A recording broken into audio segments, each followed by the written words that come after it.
big issues in the Middle East, and we look around with a special focus on Palestine. But we also take a look each week at some of the big issues affecting the global situation, what's making the news and what isn't making the news. And of course, we really do want to hear from you.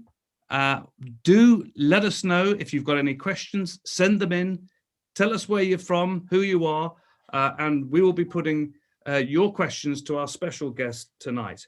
And I'm delighted to be joined by author and activist Jeff Halper.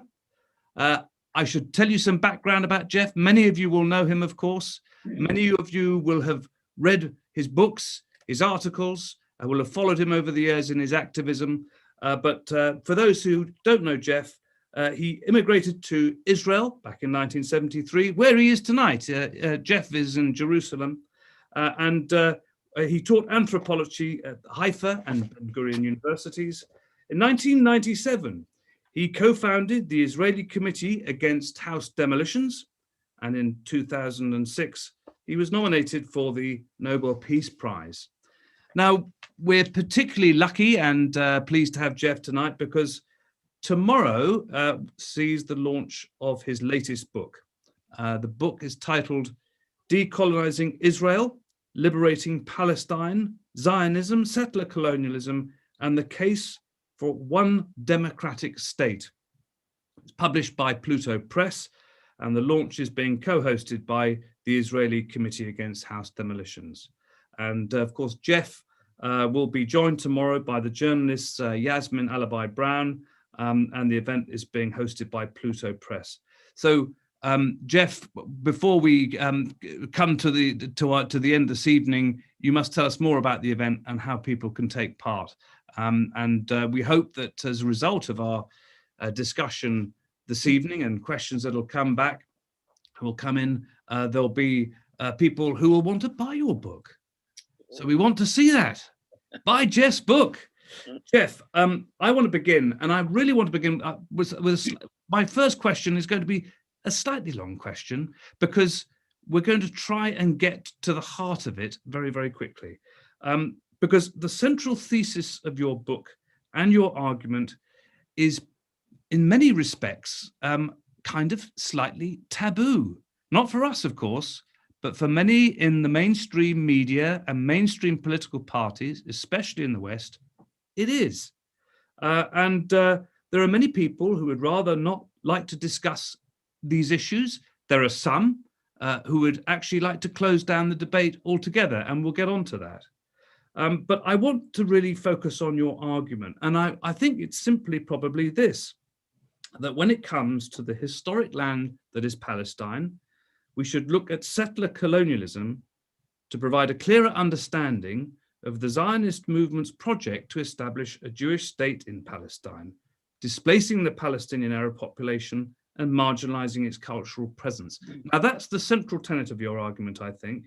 But what I want to begin by asking you is just to simply explain to people watching tonight, what is settler colonialism, and what do you say to those who would argue that really there's no comparison with the settler colonialism that's taken place in other parts of the world more recently, particularly in parts of Africa? Can you actually set out your stall?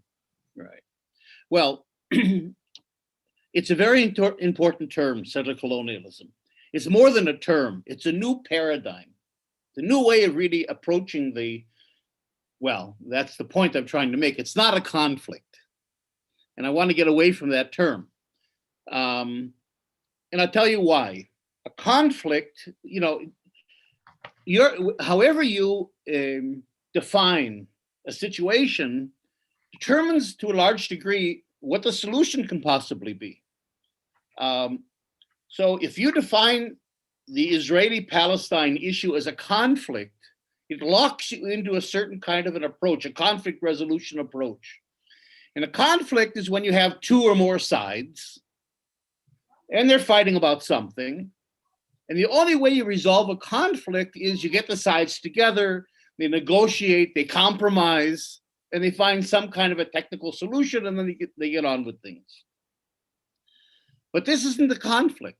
Settler colonialism is a unilateral process. Settler colonialism is when a people come to a country with the intent of taking it over. In other words, they're not coming to the country as immigrants.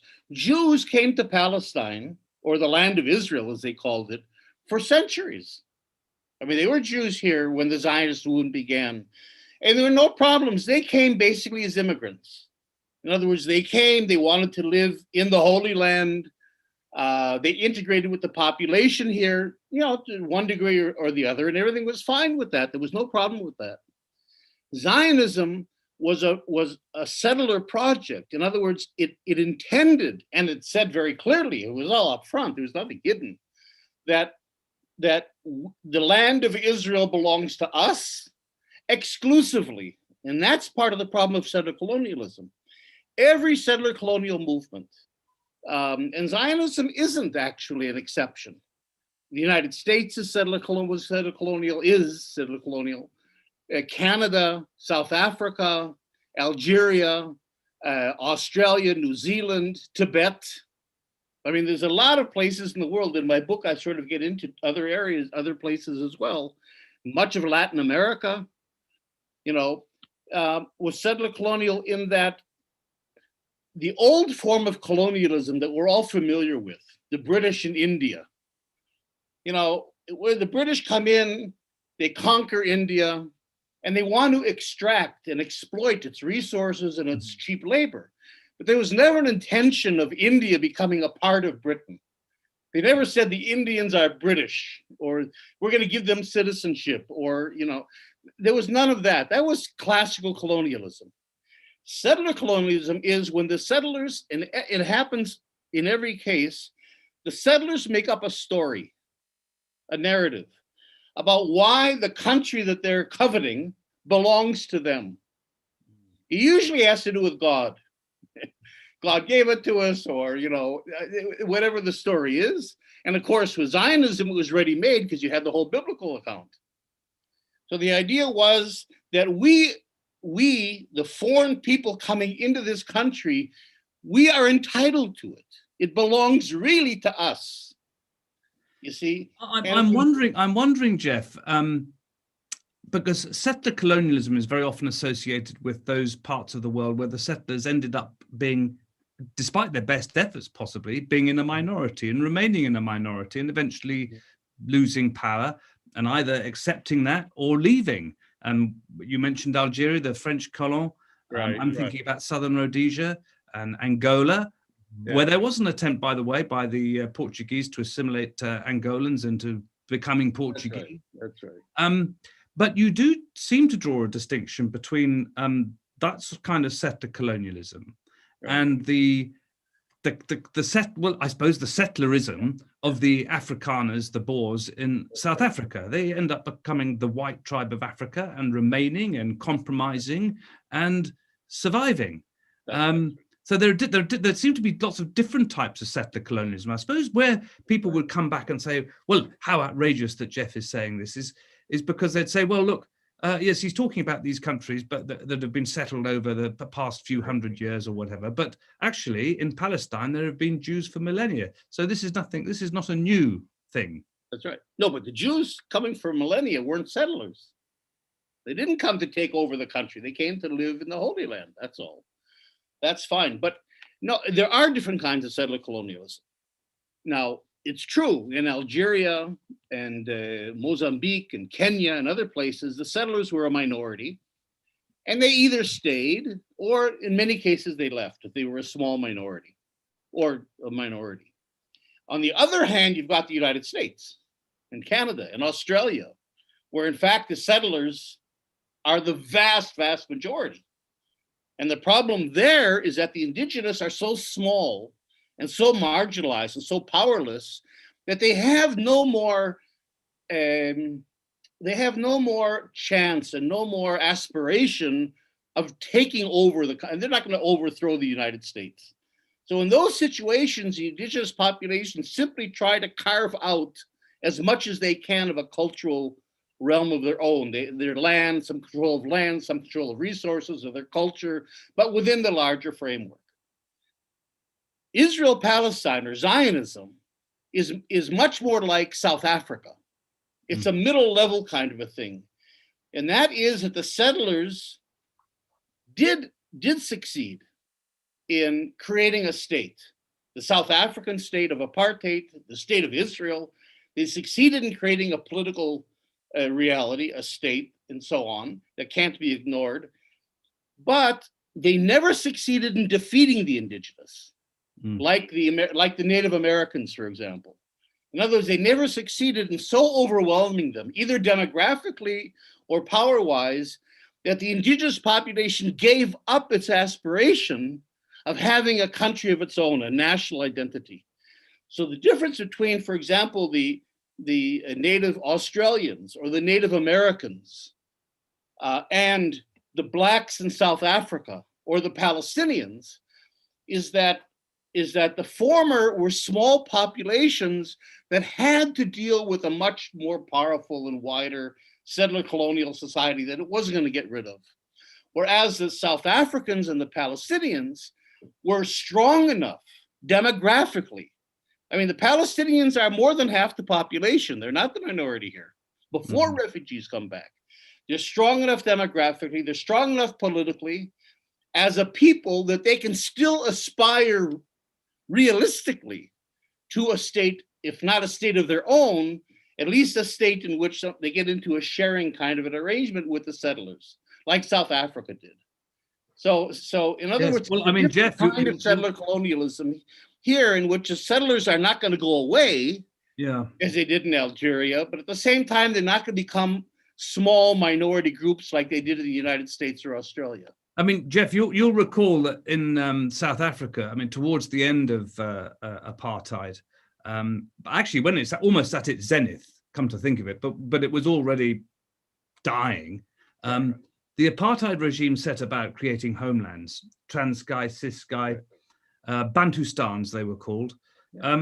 Like and interestingly, you could say there is almost a correlation in the occupied territories under the Oslo Accords, because there are A, B, and C or D areas or whatever, but areas of Palestinian natives surrounded by Israel. So the model, there seems to be a similarity in the model. And I suppose then the question leads on to this issue, and I know that you think actually that this is a much more fundamental issue than apartheid. I mean, settler colonialism is for you is a much more accurate way of looking at the situation in Palestine at the moment. But do you also see the parallels between the apartheid state and in South Africa and apartheid in Israel Palestine?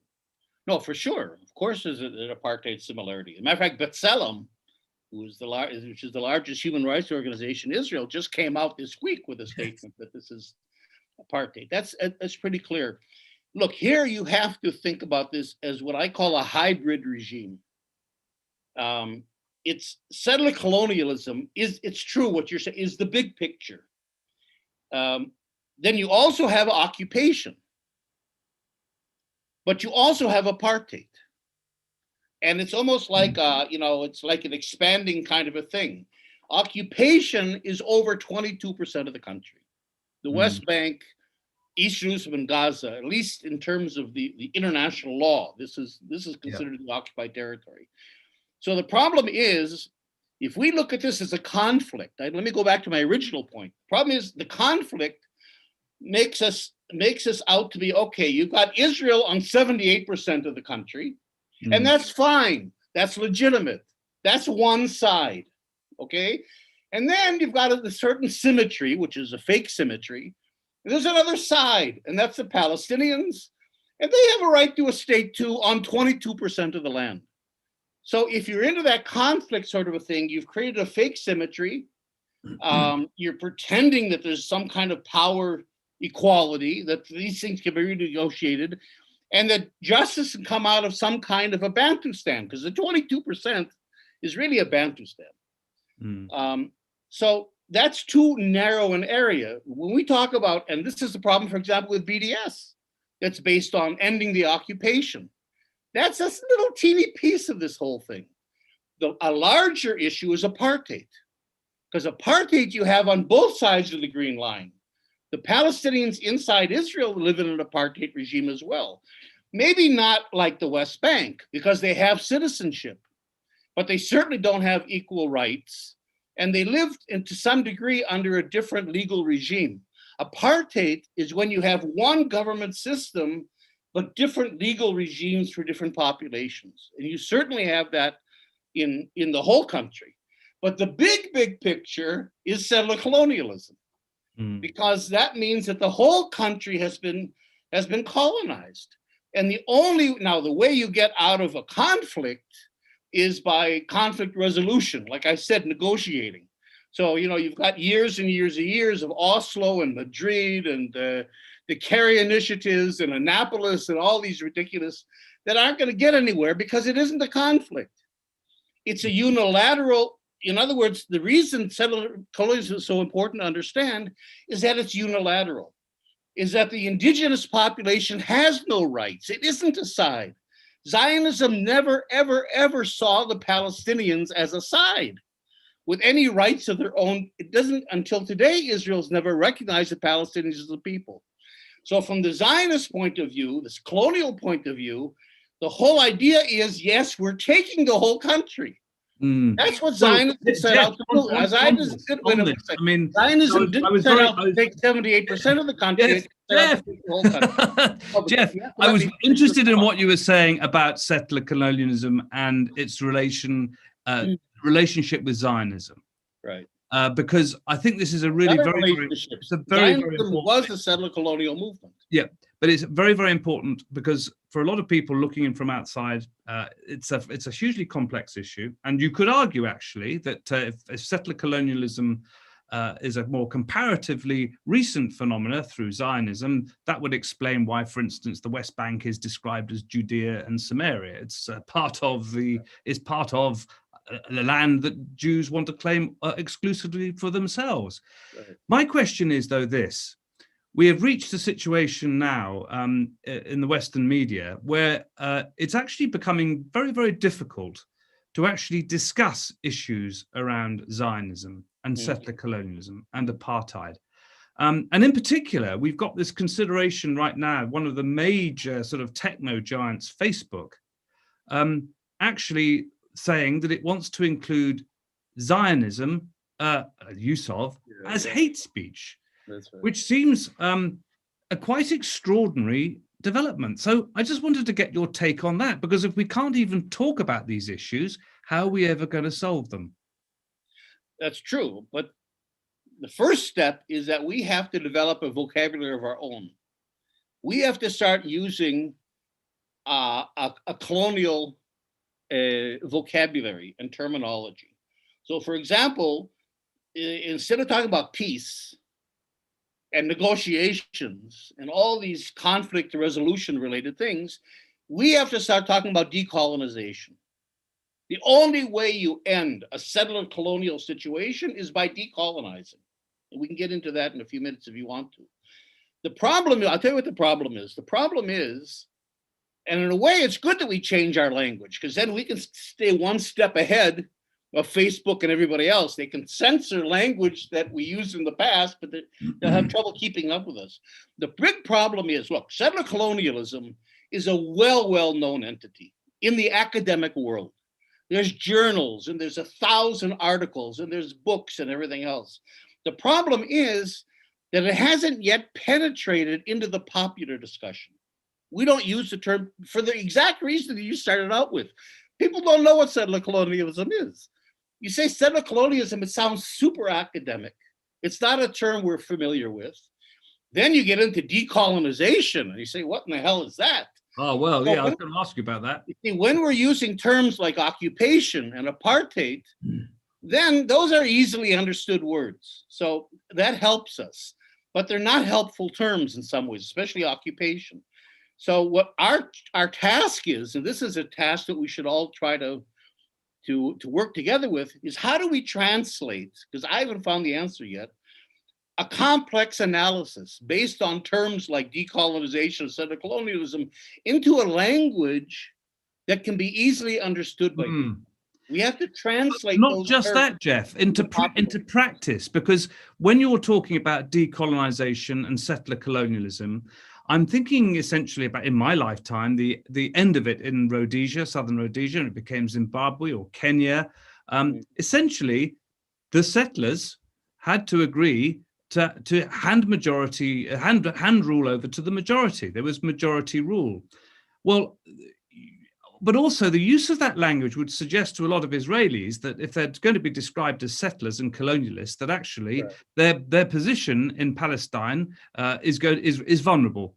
So they're not likely to be signing up to all of this, are they? So what would the decolonization of settler colonialism actually look like in Israel-Palestine? Right. That's a real issue because but it's very much again like South Africa. In South Africa, they knew they had to decolonize. You couldn't reform apartheid. You couldn't tinker with it and make it. And but they also knew that the majority white population, most of the whites in South Africa, they weren't the majority population, but most of the whites in South Africa would never go along with dismantling the apartheid regime. So they took that as a challenge, and governments also weren't on their side, the ANC side. And so what the ANC did is it went right to the international civil society.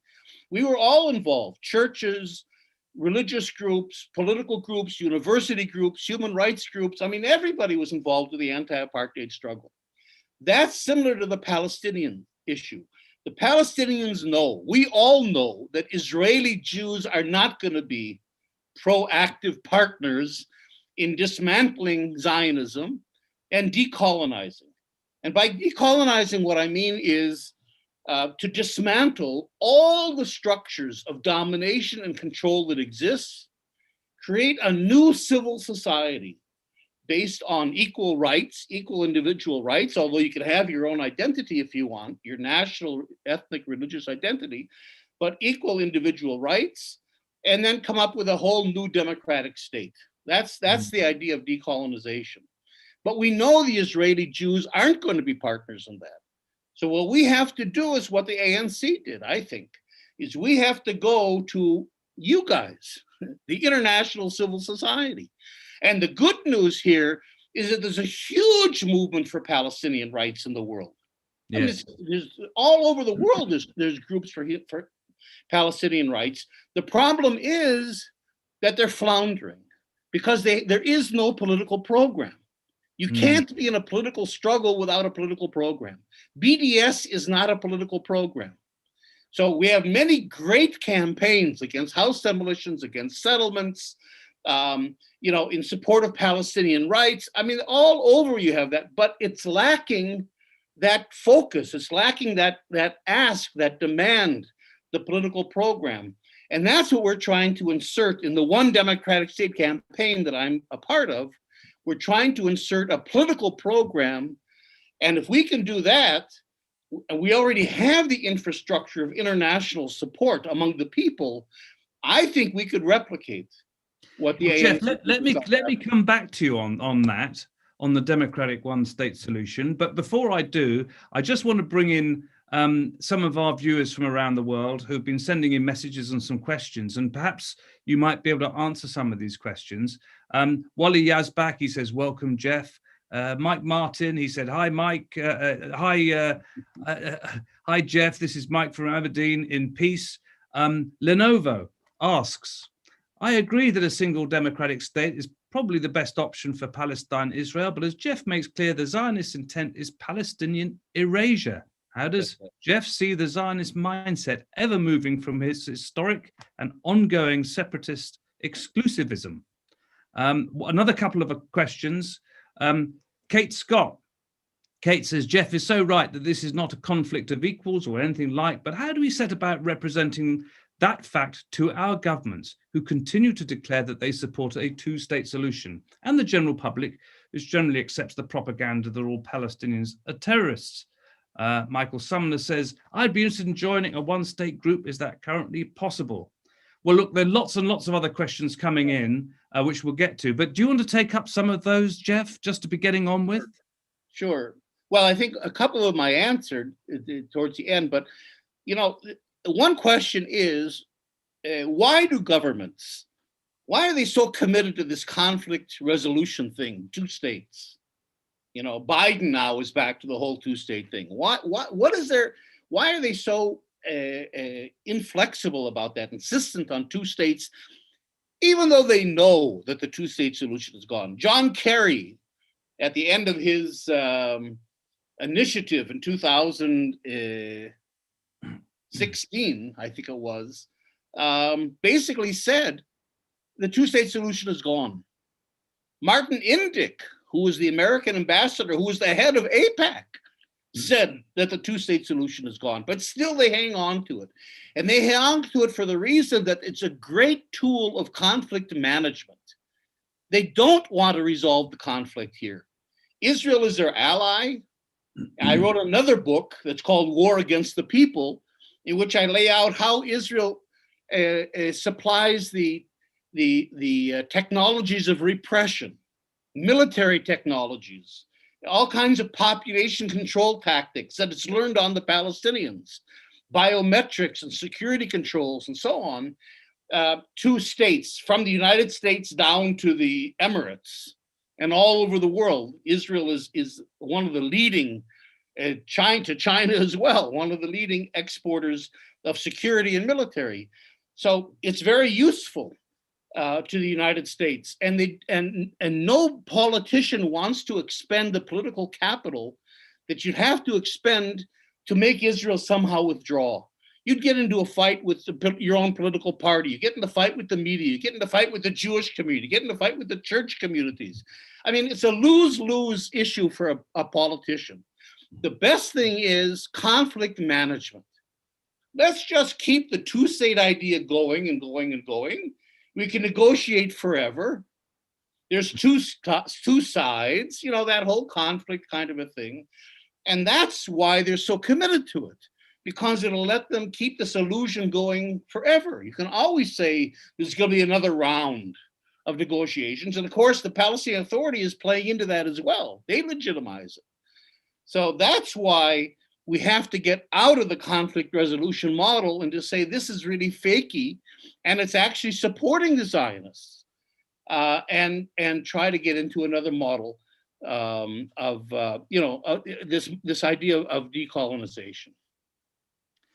Yes, I mean, you see, the thing is, you did mention, I was going to raise this with you, the issue of Palestinian leadership, and of course we know that the whole Palestinian leadership has been riddled and infiltrated, and opposition movements are riddled and disabled.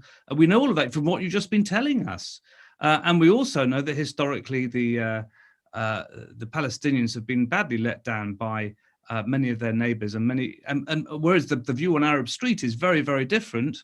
The governments, as we've seen, the recent Trump deals that he's brokered between UAE and Israel, all better. So I think we can see very clearly where you're coming from in terms of your argument, but the problems are so manifest, so difficult to mobilized behind this really quite obvious solution of a democratic one state, a secular one, I'm assuming from what you've been arguing too. Right. It's just, where do you start? Where do you start? Right. Well, you start where we're starting in the One Democratic State campaign. You start with the Palestinians. There has to be a Palestinian buy-in to this. We can't represent the Palestinians. We can support them, but it's their struggle, and they have to say. Now, the problem is, of course, that on the one hand, the Palestinian leadership has been co-opted. It's become a Palestinian Authority that was set up largely by Israel, specifically for these purposes of controlling, of being a Bantustan type government. Abbas, Abu Mazen dismantled the PLO, basically. The PLO was the national leadership, way beyond the Palestinian Authority, and basically that's been dismantled. And most Palestinians today, I would say, if I don't want to represent them, I would say the vast majority of Palestinians have no problem whatsoever with the one-state idea. That's been the idea for years. The PLO began with the one-state idea. The problem is they don't believe it's possible. Yeah. You know, especially, of course, in the camps, especially in the West Bank and Gaza. And unless we can convince them that it isn't utopian, that this is actually a realistic, possible political program if we organize and then go to the international, mobilize the international community, it is possible. We are actors. If we can't convince them that we're really political actors, we have a real political program, we could really be strategic and we can win, then we can't. Well, there's a question.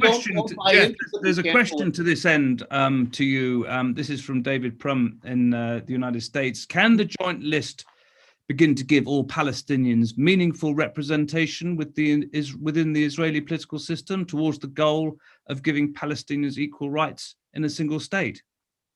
No, because the joint list, first of all, the joint list is a two-state idea. I mean, the only party in the Israeli parliament today, the Knesset, that believes in the two-state solution is the Communist Party. Everybody else is gone. As I already said, it's gone. We don't care that it's gone. Only they hang on to this. And it's a catch-22 because in order to run in the Israeli elections, or as you would say in the UK, to stand in the elections, you have to, if you're a candidate or your party's a candidate, you have to sign an oath that you support the idea of Israel as a Jewish state.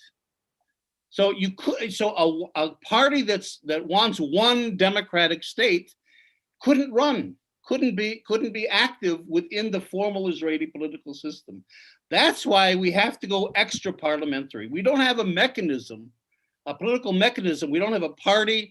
We don't have a state that allows us to function. And so we've got to do what the ANC did, and that is carve out our own political space using our only allies who are the international civil society, the people. I've got a question here. This is from Paul Parker. He says, the way to end settler colonialism is decolonization by dismantling Israel's matrix of control over Palestinians. However, Palestine needs a single voice. So long as Hamas and Fatah are opposed to each other, Israel won't agree to a democratic state.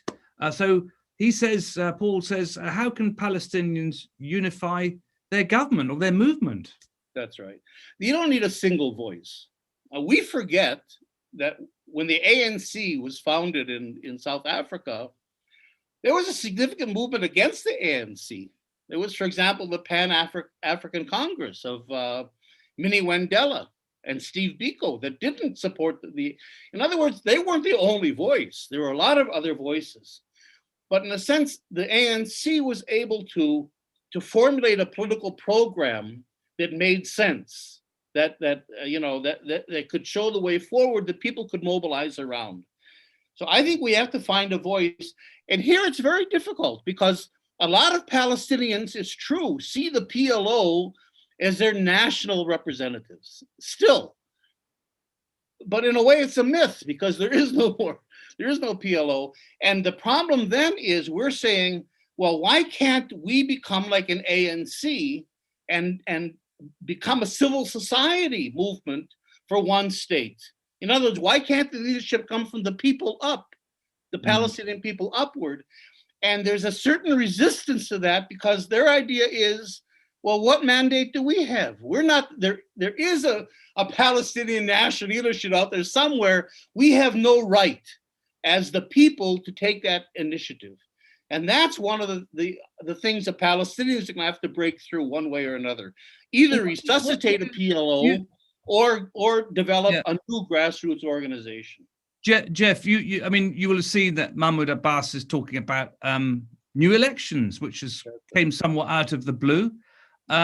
Now, what do you think could possibly happen here? Does this new leadership emerge? Does this new manifesto, if you like, does the PLO revive? Does it like the phoenix from the ashes? Does it come back?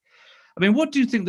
Do you think? What do you think is the purpose of Abbas's decision to announce new elections? Does he see this another way of trying to retain power himself, or Is he losing? I mean, what's happening? It's all conflict management again. He represents a very small little elite of VIPs that are actually profiting from the whole occupation. You know, Salam Fayyad, who is an unelected prime minister of the Palestinian Authority, coming from the World Bank, was talking about a viable apartheid. In other words, for him, he said, I don't really need a state. I don't need land. I don't need territory. I need economic space. So if Israel would allow my business community to go get on with its business and trade with Israel and send our goods over to the Arab world, that's enough for us. In other words, you have a Palestinian so-called leadership today that hasn't been elected, that really I think is illegitimate, but claims to be the leadership, that really, you know, is able to kind of say, we can live with apartheid. Give us this right and that right. Let us have elections. Let us have these little symbolic things. You can fly our flag over the Mukata, and that's kind of enough. And they're a collaborationist leadership that, in my view at least, but I'm not Palestinian, so I can't really judge them, but in my view are illegitimate. I mean, we're getting some questions in. Fahid Abu Akel. Fahid is asking the question, really, I mean, how really can you make progress towards a one-state solution? When the international community is still pushing for the two-state solution, but as he says, when, for instance, the United States continues to send $3 billion every year, possibly more now, towards Israeli defense needs. Look, Israel's not as strong as it seems. Israel, in my view, has lost it in the court of public opinion. You see it, you know, how the Labour Party in the UK is frantically trying to, you know, and the Tories as well, actually, and everybody, you know, in other words, Israel is stronger with governments because it has something to offer governments. It's got, again, the military security technologies. It's a strategic location. It can deal with Iran and Saudi Arabia. You know, it has an important geopolitical role. But in terms of the peoples of the world, I think Israel's completely lost it. I don't think Israel's any more popular than apartheid South Africa was. Now, so that's that. In other words, the ground is fertile, but the only way something's going to move, you know, just because you're unpopular doesn't get you anywhere. The only way it's going to move is if a force emerges from within the Palestinian community that says, this is the way out. This is a program. We've developed, for example, a 10-point program that you can see on our website. We have a website that's called onestatecampaign.org. And I think it's a very powerful program. It has to be fleshed out much more. But that, you see, that gives direction and focus and leadership to a massive movement of people. Now they know where to go. And then I think that unleashes tremendous forces. Well, so thank you for mentioning that, Jeff. I mean, I think it's going to be very important, for especially people watching tonight, people who are going to share this with friends and colleagues and campaigners, that we learn more about the One State Solution initiative and what you're doing. Because, you know, from what you've been saying throughout, the Palestinians looking towards international opinion, international support, from where we're all coming from, we can see it, but we can also see this closing down of the debate in the mainstream media. And just as an aside, I mean, it'd be of interest to you, I don't know if you picked this up, but the British Labour Party has, in the past few weeks, it's been revealed, appointed a former Israeli military a former analyst, spy, essentially, to look at its social media campaign. But more significantly than that, I was watching that whilst the British Foreign Minister, a Conservative, was critical of the latest, as they always are, of the latest plans for more illegal settlement build, the Labour Party had nothing to say at all, and has said nothing about the vaccination program as well. So this is an extraordinary thing. But look, here's some more questions coming in. Roger Waters. Roger says, should we advocate for a single democratic equal rights for all state called the Holy Land? whatever that is in Arabic and Hebrew. Mm. And Roger says, well, I'm an atheist, I'm an avowed BDS supporter, but that's my question. Would this provide the political goal that Jeff is demanding? Just asking. Well, look, the name of the state of the new country hasn't emerged yet. It has to emerge from the reality. In other words, it isn't just Palestine, because it'll have a much broader population. It's not Israel, obviously. So the idea is that through decolonization, you create a new civil identity. A new identity emerges, but it emerges in a young generation. And as it emerges, the name of the country is going to emerge, whether it's Canaan or the Holy Land or Zimbabwe. It might be something completely, made up. The flag as well. I mean, you don't have that. Let me just give you one little quick example that I think is, because you can't, it's one good part of this is that the young generation, if you can get to a new state, a democratic state, the new generation moves on very quickly. Now imagine, Israel and Palestine both have national football teams, soccer, football in European terms. And in fact, the Palestinians football team has a higher ranking in FIFA than the Israeli team does. Neither team has managed to get into the World Cup.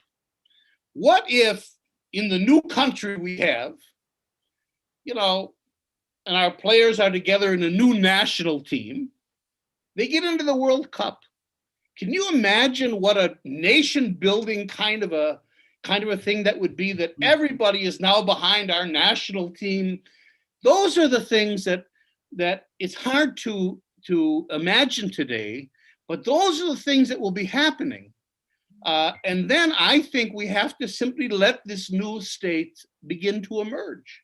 A new political community will begin to emerge. Well, we can't define it exactly today. As you're saying that, Jeff, I mean, there are plenty of other examples in recent history and before. I mean, I'm just thinking right now about the emergence of Somaliland. That has kind of happened, unrecognized by the rest of the world, by the way, but de facto, it's there. Somaliland has emerged from Somalia. Look, Robert in London comes back to this question. He says, surely the missing link in all of this is the Palestinians organizing and leading from the front in their struggle for liberation. In the diaspora, for instance, in the UK, we have thousands of pro-Palestine supporters, but we lack an organized Palestinian voice leading from the front. That's right. It's an age-old question. How do we support the creation of such an entity? That's what we have. You can't do that. We have to do that. And by we, I guess it's not my role either, in a way, although I'm part of the one state movement. It's the Palestinians. The Palestinians have to get themselves together, get behind this plan, begin to develop a leadership that speaks out. It's true. Today, we're lacking a strong Palestinian voice.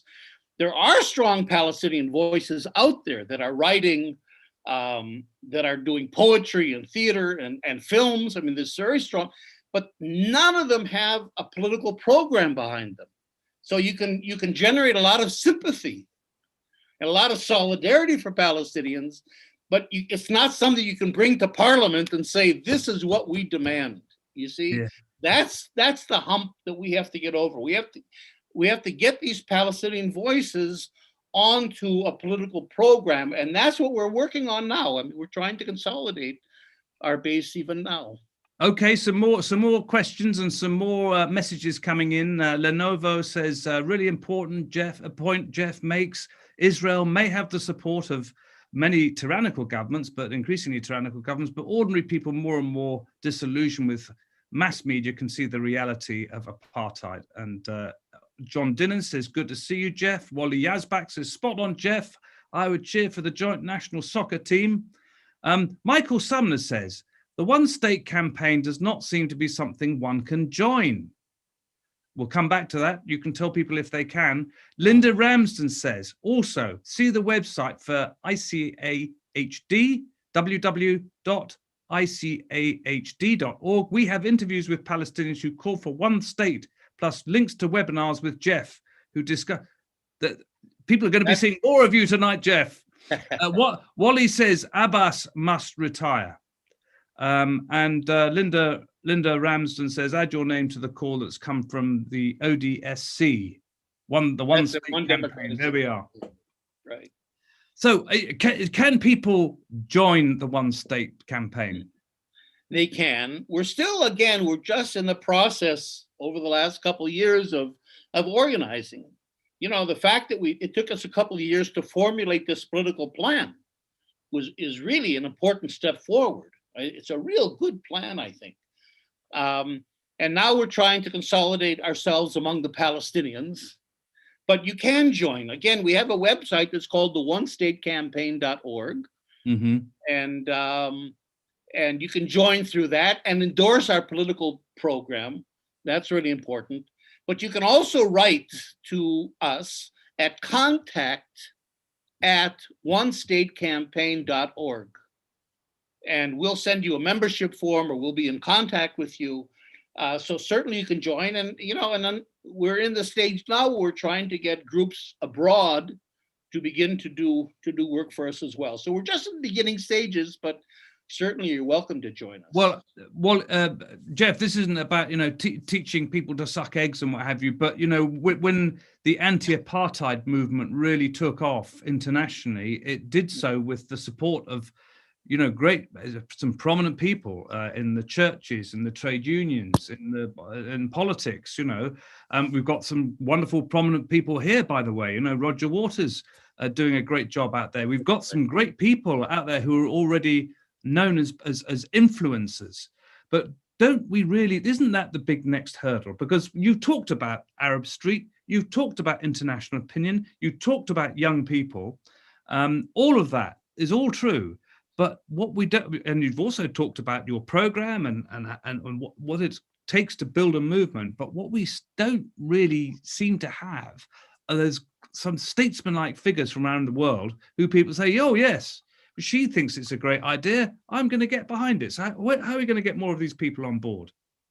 You mean political people? Trade unions, churches, mosques, right. All sorts. But people, or celebrities. Oh yeah, I'm almost shooting myself as I say that. But celebrities, but we need more people to popularize this campaign, don't we? That's right.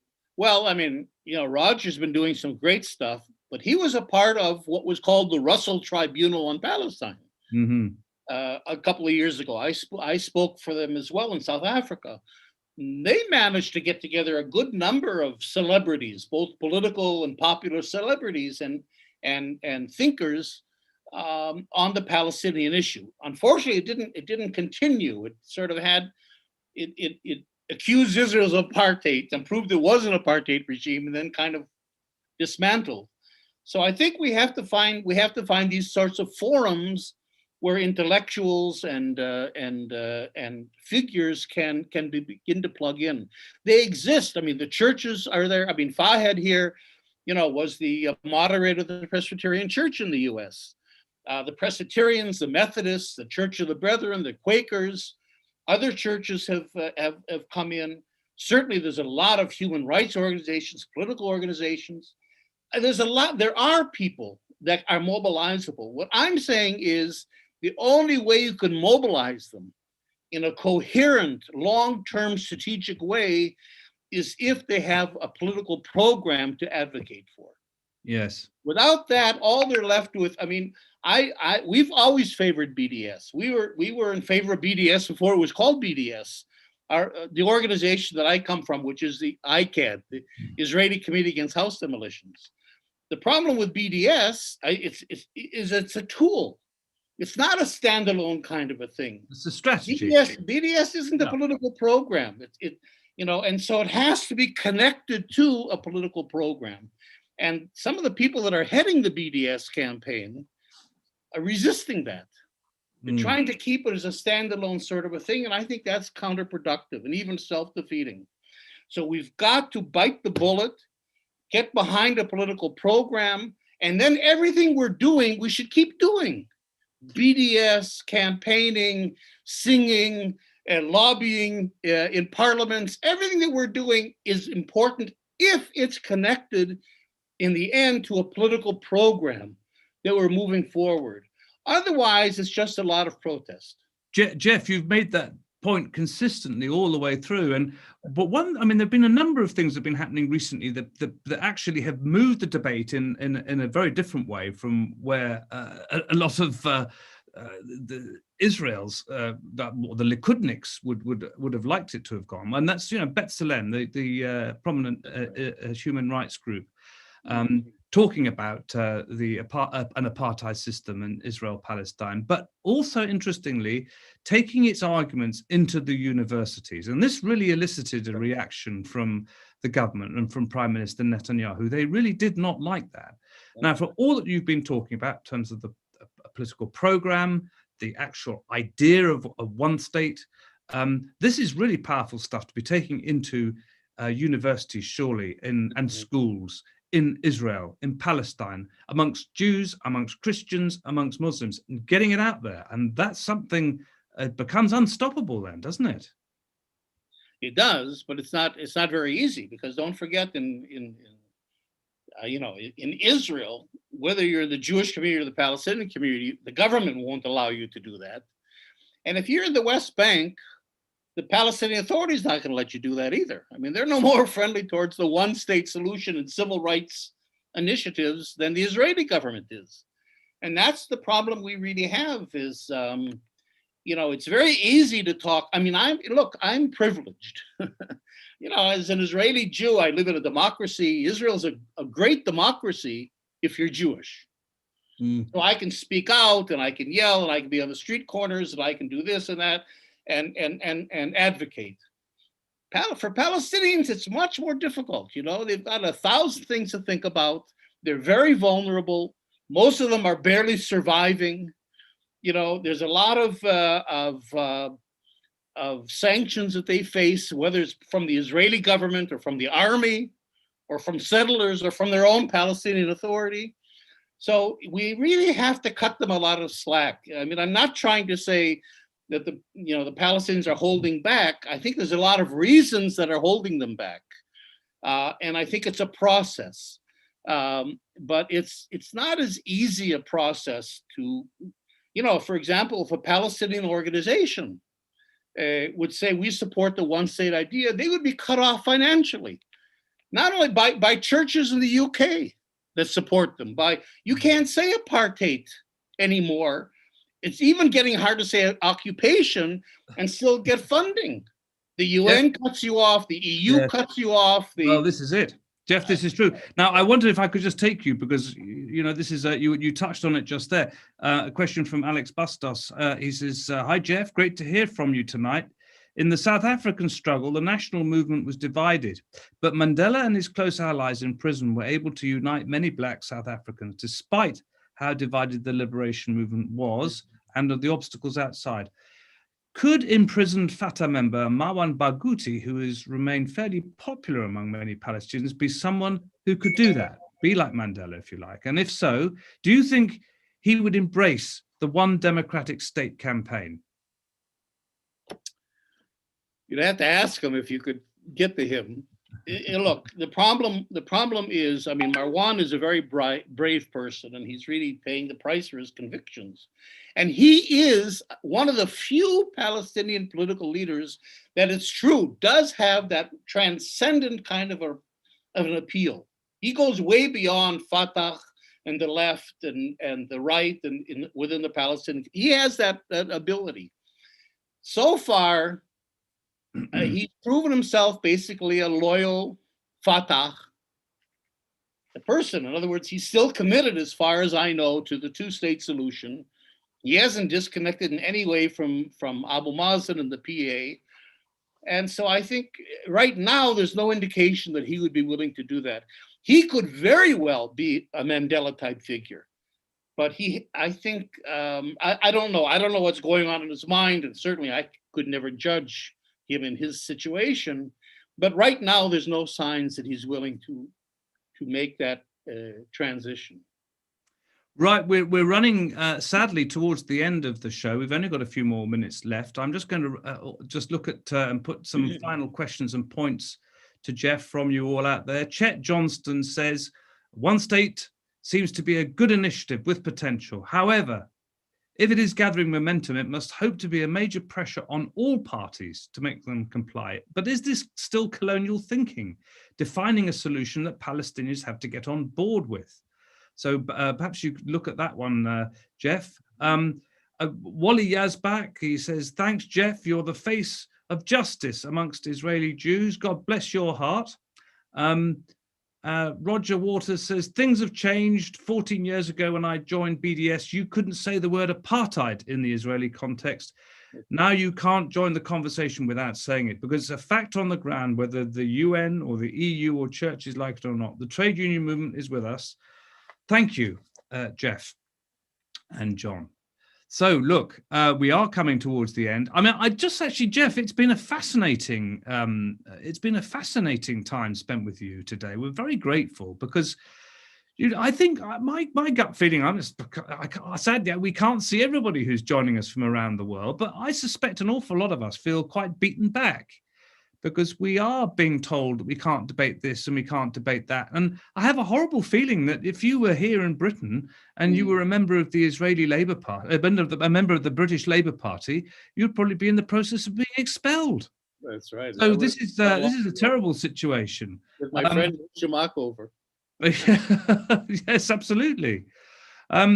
But anyway, Jonathan Kutab has said, I've recently published through Nonviolence International a similar vision for a one-state vision that addresses the needs of both Israeli Jews and Palestinian Arabs. A free PDF copy is available at, doesn't say, Jonathan, you don't say where it's at. Kathy Christensen says, no matter what vocabulary we all use, there'll never be a change unless we can convince the US political class that settler colonialism is the reality in Israel. Look, Jeff. Let me say one more. Can I say one more thing? You know, I also write, not in this book, the book I have coming out now, it's been published now, and I have a launch tomorrow, is called Decolonizing Israel, Liberating Palestine, Zionism, Settler-colonialism, and the Case for One Democratic State. It's published by Pluto Press, so you can buy it already. But the book before, War Against the People, I talk about global Palestine. And what I'm trying to say is Palestine isn't simply a standalone little issue, but within the Palestinian issue are all the issues that are global. You know, military issues, issues of neocolonialism, issues of capitalism. In other words, the Palestine struggle in many ways is emblematic of all kinds of struggles of all kinds of peoples all over the world.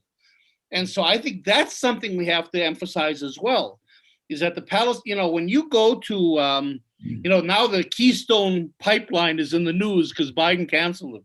When you went to Standing Rock in the Dakotas, when they were protesting, the Native Americans were protesting against the pipeline, people told me there were more Palestinian flags there than there were American flags.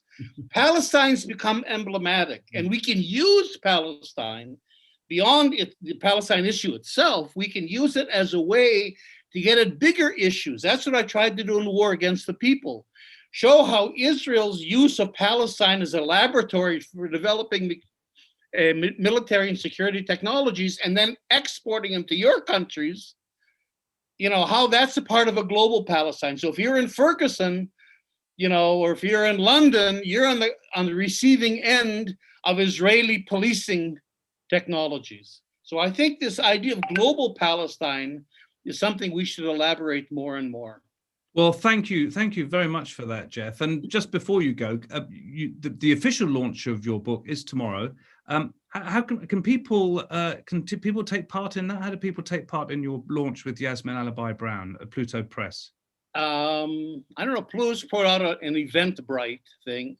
I think if you just go into the Pluto Press site, you could probably get the... Oh, look, here we are. In fact, Linda Ramsden very helpfully said, to attend Jeff's book launch, register here. There you are. Look online there. Look. Also found on the homepage of www.icahd.org. So there you are. That's the Eventbrite. That's the event. Roy Little says, thank you, Jeff. Roy Little from Hereford. Palestine Solidarity Campaign says, thank you very much. We've had lots of people from all over the world sending in their questions, sending in, making some really very, very important points. It's such a shame that we couldn't include everybody. But I'd like to thank Jeff very, very much indeed. We hope to have you back again, Jeff. Good luck tomorrow. And so really, it just leaves me to say thank you once again to Jeff, and thank you to all of you who joined tonight. And thank you to the Palestine Deep Dive team to make it possible every week, to Kieran, to Omar, Alex, and to Mac. Thank you for watching. And finally, a date for your diaries. Please join us on the 5th of February when we'll be joined by our special guest, Dr. Hannah Ashwari. And of course, there's Hannah Ashwari, Palestinian leader, legislator, activist, and scholar who served as a member of the Leadership Committee and as an official spokesman of the Palestinian delegation to the Middle East peace process. So then, until then, from Jeff, from me, and from all of us here at Palestine Deep Dive, goodbye and thank you.